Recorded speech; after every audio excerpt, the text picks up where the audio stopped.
Here I have VIVO IQOO 5 Pro, and today I'm going to show you how to record videos in slow motion on this device. So firstly you have to open camera, then switch to the more modes, then select slow-mo, and that's how I can record it.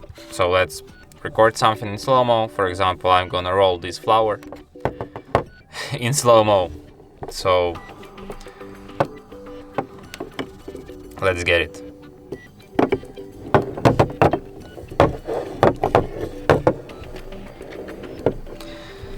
And now I'm gonna show you how it looks like on the recording. It's gonna be extremely cool.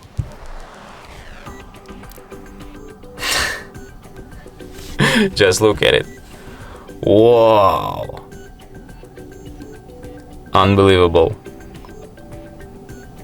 It's a break dance flower.